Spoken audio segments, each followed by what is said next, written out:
আসসালামু আলাইকুম। বিভিন্ন কারণে আমাদের মাইক্রোসফট অফিস ২০০৭ এর বিভিন্ন ডকুমেন্ট এর পিডিএফ প্রয়োজন হয়ে থাকে। মাইক্রোসফট অফিস ২০০৭ এর বিভিন্ন ফাইলগুলিকে আমাদের মাঝে মধ্যে পিডিএফ ফরম্যাটে কনভার্ট করার প্রয়োজন হয়ে থাকে।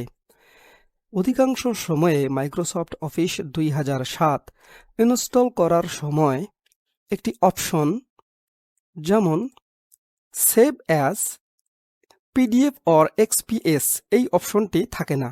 মাইক্রোসফট অফিস ২০০৭ এর এমএস ওয়ার্ড, এক্সেল বা অন্যান্য ডকুমেন্টগুলিকে পিডিএফ আকারে সেভ করার জন্য আমাদেরকে একটি ছোট্ট অ্যাড ইন ইনস্টল করে নিতে হবে। তাহলেই আপনি এই রকমের সেভ অ্যাজ এর ভেতর এরকমের অপশনটি পাবেন। আজ আমরা শিখব এই অ্যাড অনটি কিভাবে ইনস্টল করতে হয়। তো চলুন শুরু করা যাক।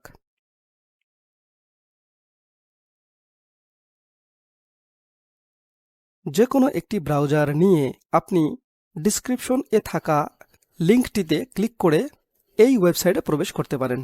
সেখানে আপনি দেখতে পাবেন 2007 Microsoft office add in Microsoft save as PDF or XPS for Windows. এখানে ক্লিক করুন।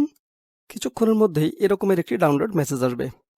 এখানে আপনি দেখতে পাবেন যে ফাইলটি ডাউনলোড করায় কিছুটা রিস্ক এর অপশন দেখাচ্ছে।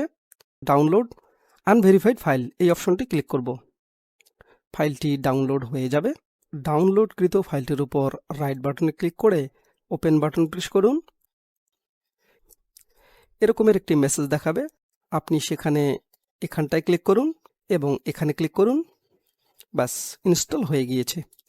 এবারে আপনি খুব সহজেই মাইক্রোসফট ওয়ার্ড এর সেভ অ্যাজ অপশনে এই অপশনটি দেখতে পাবেন, যার দ্বারা আপনি এমএস ওয়ার্ড বা এমএস এক্সেল অথবা এমএস অফিস ২০০৭ এর যে সকল ডকুমেন্টকে আপনি পিডিএফ করতে চান এই অপশন ব্যবহার করে তা সহজেই করে নিতে পারবেন। কিভাবে পিডিএফ করবেন? পিডিএফ করার জন্য আপনার প্রয়োজনীয় ফাইলটি ওপেন করে নিন।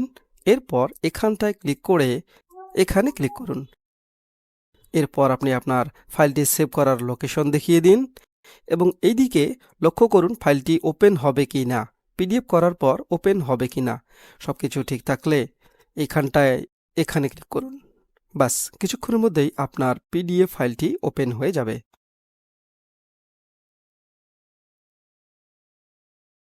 আশা করছি বিষয়টি আপনার উপকারে দেবে। এতক্ষণ সাথে থাকবার জন্য ধন্যবাদ।